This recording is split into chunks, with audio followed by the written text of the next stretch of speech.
101.1 FM KFUG Crescent City. I'll light the fire. You place the flowers in the vase that you bought today.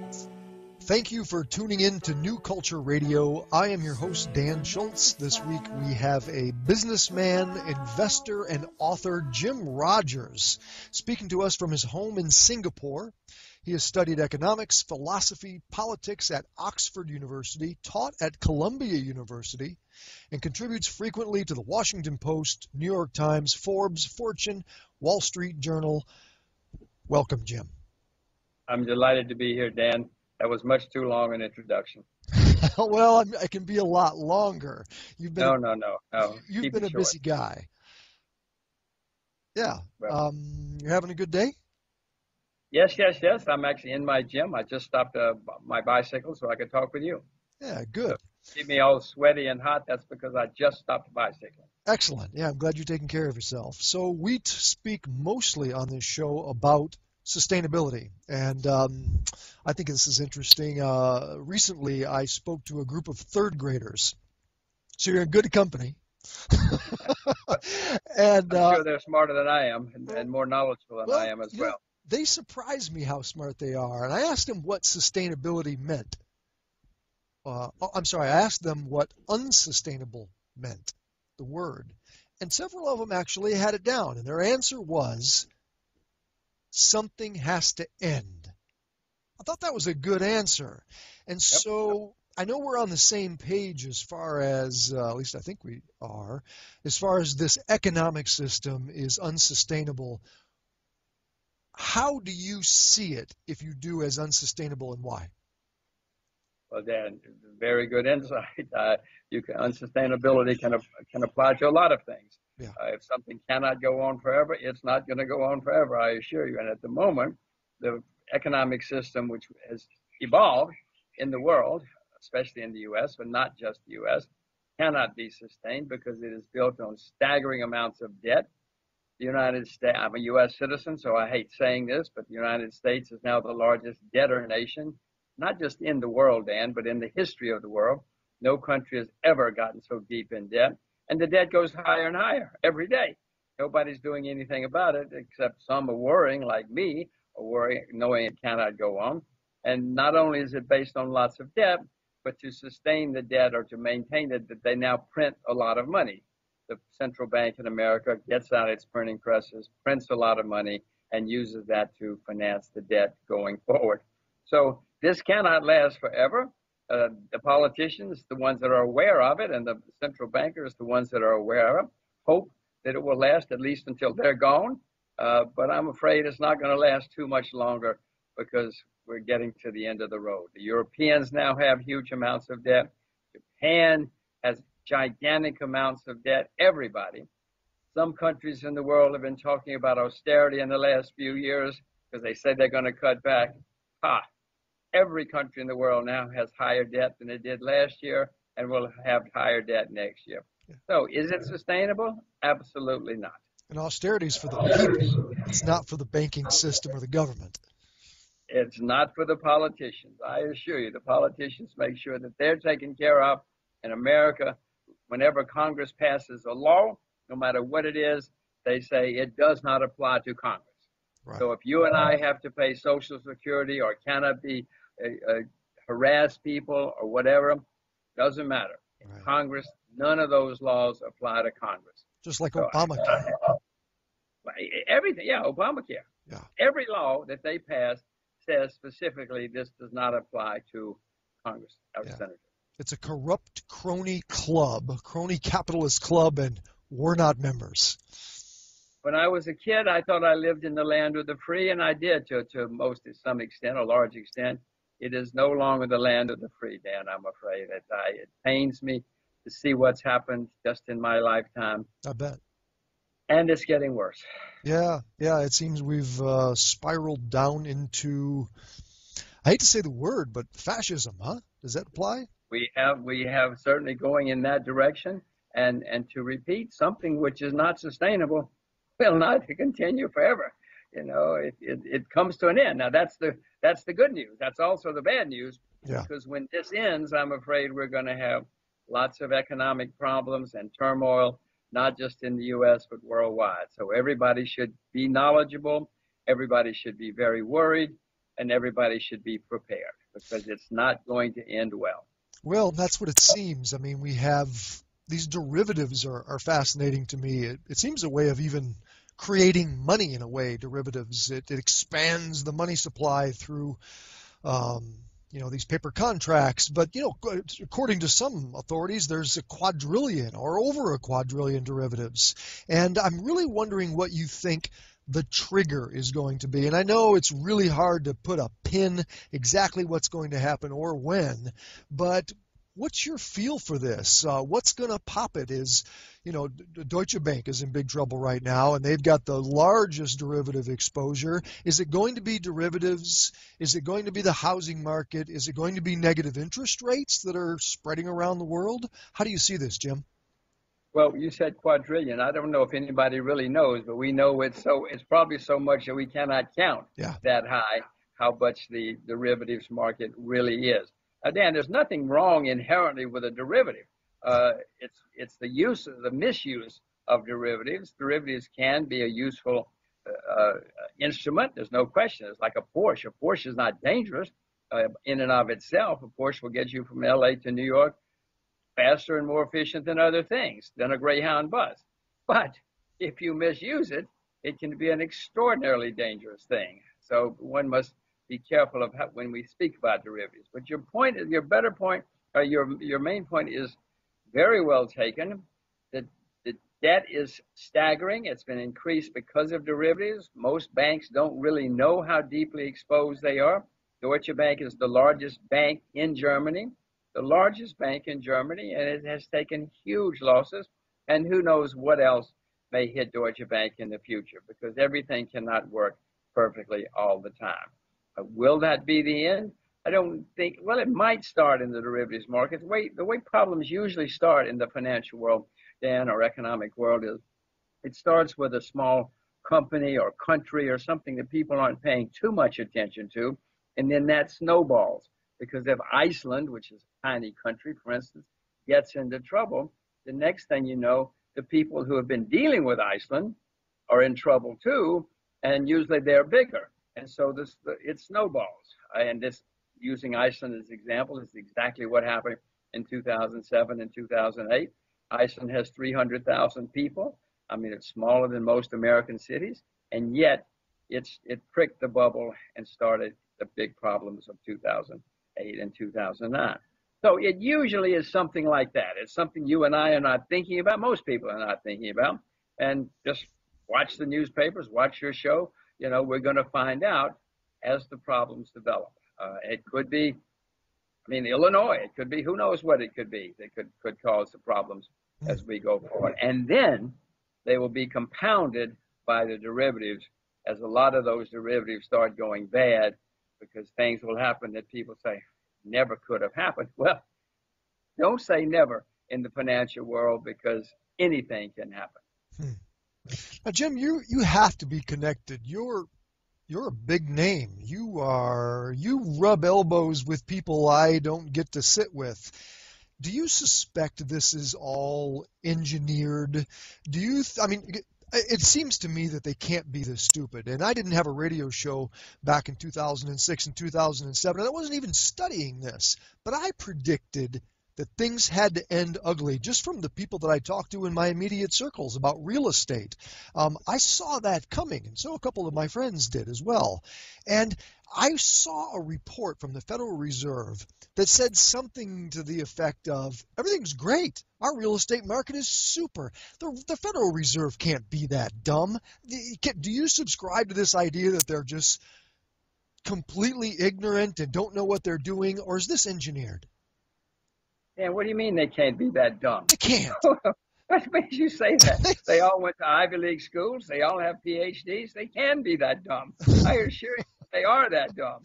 Really? One of the problems with not just America, many countries, they think if you went to Oxford or Cambridge or an Ivy League school, you must be smart and know what you're doing. Well, let me tell you, Dan, I went to an Ivy League school. I went to Oxford. They are that dumb. They don't know what they're talking about. They live in an ivy tower. They just don't get it. They don't understand the real world, most of it. So, yes, they are that dumb. Secondly, is it a conspiracy? No, I don't think so. I just think they're really that dumb. Well, first, I will say they all try to protect themselves.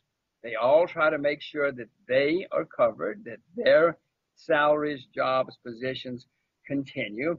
And they come up with all sorts of strange things to what they think will maintain it. It nearly always, throughout history, has made it worse. So they think, and I don't think some of them, many of them are dishonest, especially the politicians, and even some of the bankers, central bankers, but they only become dishonest when their policies start going wrong, and then they try to cover themselves. So I'm delighted you saw the problems coming. Apparently you think there might be some more problems coming, and let me tell you, there are going to be a lot more problems. Dan, in the U.S., we've had recessions, economic slowdowns, corrections, call them what you will, every 4 to 7 years on average since the beginning of the Republic. Dan, it's going to happen again, no matter what the politicians tell you, no matter what the central banks tell you. It's coming again. I don't know if it's coming this year, next year, or in 2020, but I know we're going to have more, and the next problems are going to be worse because the debt is so much higher. I can't even see how high the debt is. It's huge, yeah. Well, and it's for the first time in history, it's global, and all these economies are based on sovereign debt. It seems like all the economies are based on infinite growth models. These are all unsustainable practices, but I'm really curious. For the first time, we're talking about the cashless society right now, and so much of everything are blips on computer. You are an economist. You studied this at a high level. You have to know more than I do. Maybe help me and the listeners understand. Why is it? Somebody asked me this just recently. If it's all just blips on a computer, Jim, and they say, let's say the blips on the computer say you have $2 million. Or let's say you have $2 million in debt. Why can't they just change the blips on the computer to make you have $8 million? I mean, if all this, for instance, Jim, one of the things that boggles my mind is that the Federal Reserve is the biggest buyer of treasuries. The Federal Reserve is buying the debt, and so it just goes on some piece of paper on their balance sheet. And what the hell is a balance sheet? Oh, Dan, you're asking the right questions. You're perceptive. For somebody who says he didn't know a few years ago what was going on, you've certainly educated yourself to a great extent. I would just go back to cashless society first. There is going to be a cashless society, but that's not for your benefit or my benefit or the viewers' benefit. That's for the politicians' benefit. Then they can control your money even more. They know every cent you have, where it is, what you did with it. If you bought your girlfriend or your boyfriend a box of chocolate, they know it. And if they don't like chocolate, they're going to come after you because you bought your boyfriend or girlfriend a box of chocolate. So this is not good for you and me. And if they say they're going to take your money, all they have to do, you said it's a computer blip. They have your money. One stroke of a key and your money's gone, and you might get it back someday, but you're going to lose a lot in the meantime and suffer a lot. So none of this is good for you and me. This is to give them more control. As far as blips on a screen, yes, and they can just, and in effect, that's what they're doing. The Federal Reserve is just hitting the keyboard and producing more money. Yep. You and I aren't getting it. The bankers are getting it, and the friends of the central bank and the politicians are getting it. Some of it trickles down to other people, their friends, but you and I aren't getting all this money. The Federal Reserve's balance sheet is your net worth. It's what your assets and your liabilities.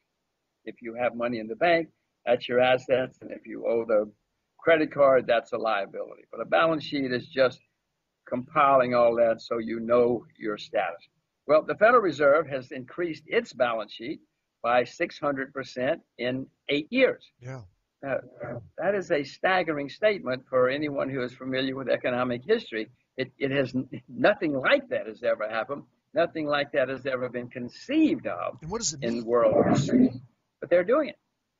And so what does it mean if they can just, like, for instance, China's sold, what, $1 trillion or a couple of $1 trillion in bonds of treasuries.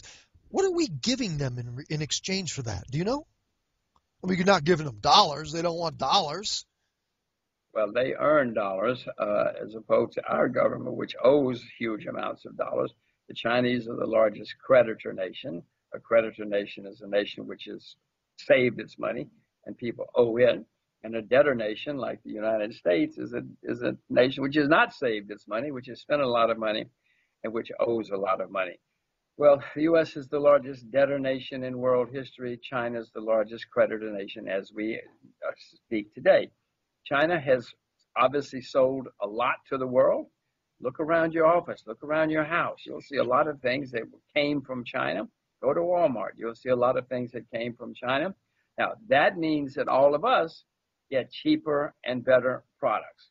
I don't think there's anybody watching this would say, oh, I want to pay more for my rugs. I want to pay more for my television or anything. We all want to buy something cheaper and better. Fortunately, we've been able, for a while, we did that from the Japanese. The Japanese sold us cheaper and better things. Now it's the Chinese. So what do they get? They get money. We get cheaper and better goods, and they get money, and they've saved up a lot of that money, which they basically then turn around and lend to the U.S. government. The U.S. government is spending money it doesn't have. They got to get it from somewhere. Most of us don't want to lend money to the U.S. government, but the Chinese have said, okay, we will lend you money to pay your debts. So what are they getting when they're selling their treasuries, their U.S. treasuries? What are they getting in return? Gold? Well, when they sell them, they get U.S. dollars. Now, it's up to them what they do with it. They could buy gold. They could buy wheat. They could buy German. They could lend money to the Germans. Buying real estate all over the place. They can buy real estate. They are buying a lot of farmland in many countries in the world. They're buying a lot of mines in many countries in the world. They're buying oil fields. The Chinese are acting like very good capitalists. Unfortunately, we, supposedly the best capitalists, are not acting like good capitalists.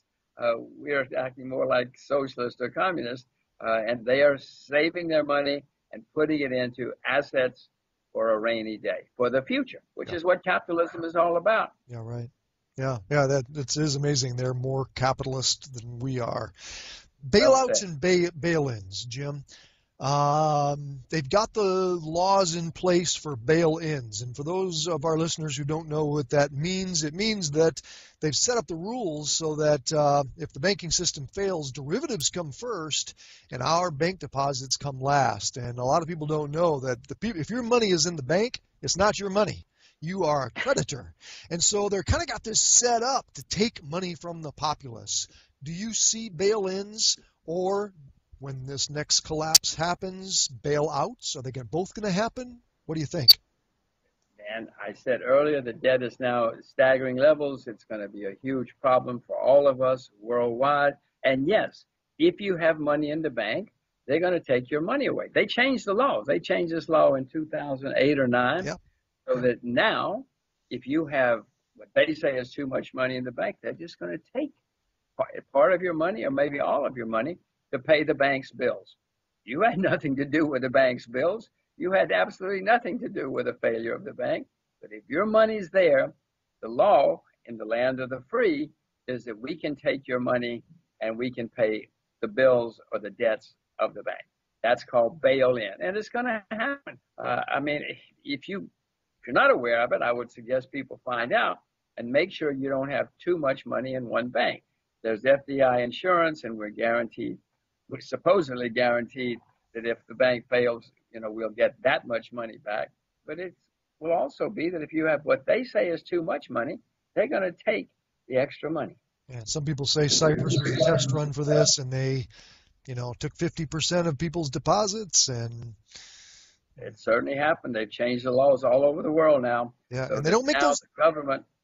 Yeah, they're not doing that for no reason at all. They just all of a sudden decide to do it for fun. And you and I are not the only ones who know their problems coming. Yeah. The bankers know their problems coming, and they're trying to cover themselves. So they went to the government and said, what do we do? And the government said, okay, we'll just take it away from the people. Yeah. And the people are the bottom of of all totem poles as far as the government is concerned. Yeah, yeah. So we seem to have a deflationary period right now. I've kind of been thinking about this as I've tried to wrap my head around economics over the past 3 or 4 years. And it was very interesting to see people say, oh, we're going to have inflation because of all this QE. And inflation was going to go up and up and gas was going to go up and up. And all of a sudden, oil just went down and down and down. And some of the people that, like Harry Dent, I like to listen to sometimes, who talks about demographics, he predicted the deflationary period right now. What do you think about this? Are we going to have more deflation? Is it going to end up inflation? How do you see it playing out? And there's no question that oil prices are down, which means that if you go to the gas station, you pay less. But, Dan, maybe you don't do any shopping. Maybe your butler does your shopping. But the rest of us, we know that insurance prices are up, education prices are up, entertainment prices are up, automobile prices are up, transportation prices are up. There are very, very few things that anyone can name where prices are actually down. Now, the government tells us there's no inflation. Yeah. But people write to me all the time and say, where does the government shop? Because, prices at my stores are going higher. If you go to a restaurant, the prices are up a lot. Movies, baseball games, it doesn't matter where you go, prices are up. Oil prices are down. Some commodity prices are down, and that is helping. Thank goodness. Thank goodness. But then, basically, prices all over the world continue to go up, except for the few things that are hit in the commodities markets. But I don't expect that to last too much longer. Those prices will start going up again as well. So then ask your butler, go back and look to see what you were paying for electricity a year ago, or what you were paying for grits a year ago, or what you were paying for anything a year ago, education, anything. You will see that prices are up for most things. And they're going to go higher. They are going to go higher, unless the world comes to an end. Now, if the world comes to an end, which is likely, as I explained to you before, then the governments are going to print even more money and spend even more money, and there will come a time when things will get very much out of control. Yeah, that's what I'm afraid of is, as we get closer to things popping that, they take us to war historically, don't they? And they're all primed. We've got all kinds of theaters that they can, flip the switch and make something go live. I mean, our government's so good at false flags. I don't have any doubt that they would just create something as if no other reason, maybe for a distraction. So, hey, this whole economic thing was not our fault. The Russians and the Chinese or the North Koreans or, whatever boogeyman of the day they want to pick, really. They have their pick, don't they?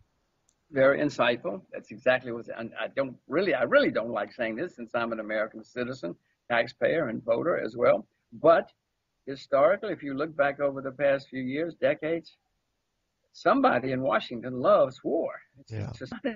It's always getting us into a war. And they use false flags, this whole thing in Ukraine, where we started. And some bureaucrat in Washington, Victoria Nolan, all of a sudden, weird war, and they're blaming it on Russia. Poor Russians. In this case, the Russians outsmarted us. But most people in the world know this was started by Washington, D.C., and yet Washington, D.C. said, oh, no, it's the evil foreigners. Yeah. The evil foreigners. Syria, the same thing. ISIS. We started ISIS. Yeah. Now we're blaming it all on other people. Well, and you and I are not the only people in the world who read newspapers or can go on the internet. Unfortunately, the people in Washington, back to those bureaucrats, they have huge amounts of power, and they start wars, they start fights, they blame it on foreigners, they blame it on other people, and yet you and I pay the bills, our country pays the bills, and we and the rest of the world suffer. It's not fun. I mean, I don't particularly like saying any of this. Yeah, me either. Unfortunately, that's what's happening. Something happens to Americans when they go to Washington.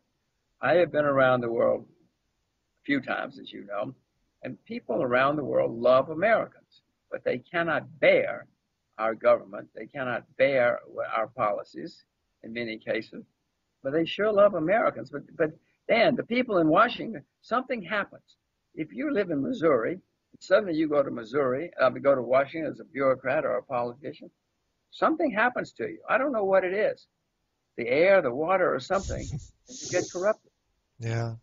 Well, hey, in South America, in the Middle East, all over the world, there are economies that are collapsing. I mean, Argentina is a mess right now, and Brazil, and who's next to fall? What do the dominoes look like to you?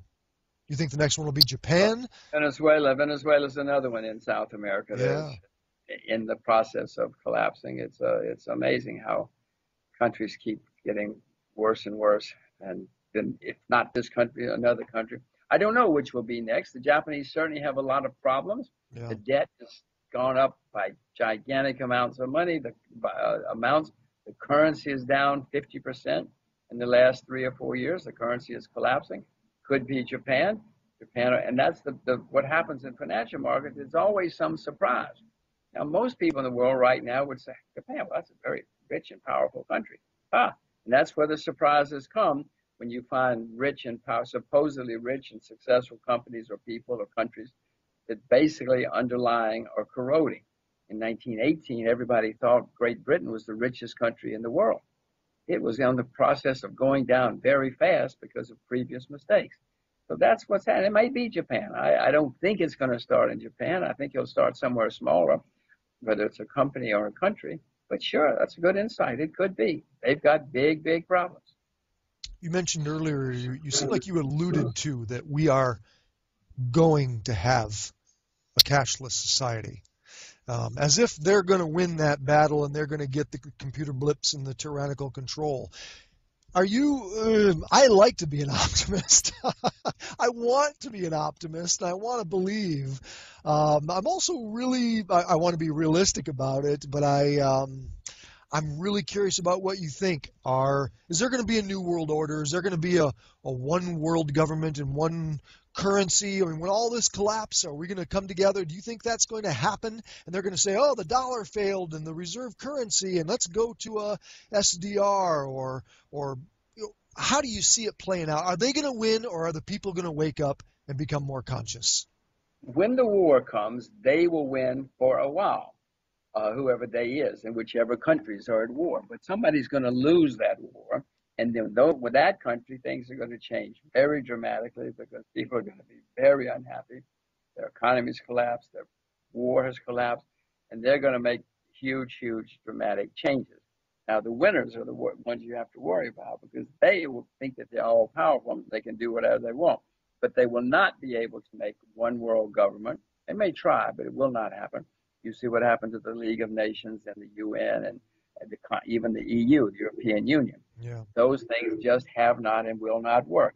You talk about SDRs, which is a kind of paperless money. Well, people are going to want something that they think they can touch or hold, even if it's on their computer screen. Now, an SDR, I guess if it's on your computer screen, and if people start to accept it, because in wartime they'll have to, that might work.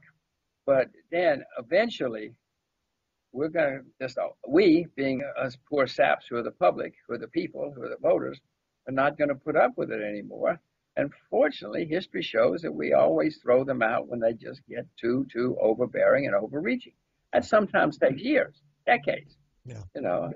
Thomas Jefferson said that we should have, everybody, we especially, should have a revolution every generation because otherwise things get corroded and rotten. And he's right. Unfortunately, we haven't had a revolution every generation. Every generation, the bureaucrats have more bureaucrats, and you and I suffer. Well, it seems like an awful lot of people are becoming more aware. I have conversations. I know I live in a little bubble, and I have a small circle of people that but you know what? I go and talk with the gas station attendant and the waitress, and I try to get a feel and put my finger on the pulse. And so many people are aware of what happened in 9/11. I don't, people say, oh, they couldn't get away with something like that. They didn't get away with that. I mean, I think half of Americans believe now, I think statistically, half of Americans believe it was an inside job. So which means they didn't get away with it. And I don't know. I'm optimistic because of, I guess, the internet is relatively free right now. It's relatively uncensored. And there's just a lot of people that are picking up on this message that you and I are talking about today. Well, yes, the internet has been a great leveler. It has certainly opened us up to many, many new ideas. When I was a kid, there were 3 television channels you could watch. Me too. And you didn't like what they were saying, you didn't have much choice. Yep. Now there are hundreds of television channels from all over the world. And of course, the internet means tens of thousands of new sources of information. Some of it is wrong, as you well know. Yeah. But I'm trying to teach my children that they should consider as many sources as they can and then put it together themselves to figure out what reality really is. And that is good, that the amount of information is expanded, just as you point out. It's harder and harder to lie to us. I went to the Soviet Union a few times when they were still communist, and towards the end there, people were saying, "Wait a minute, we now know they've been lying to us." Mm-hmm. You know, before the Soviets could lie to people, and there was no other source of information. But even if that's one reason the Soviet Union eventually fell, was because they could get other sources of information. They saw Dallas on TV or on cassette, and they knew that everybody in America wasn't starving and uneducated and a fool. So information is wonderful, and it is helping all of us learn, but unfortunately that we have to be careful that we get the right information as well. Yeah. And I'm sure you're helping. Well, Jim Rogers, hey, thanks for being on New Culture Radio. I really appreciate your voice. Anytime, Dan. Let's do it again. Be careful. All be right. worried. Be prepared. Yeah. Okay? Thank you. All right. Bye-bye. Hey, I'll get all this put together. Today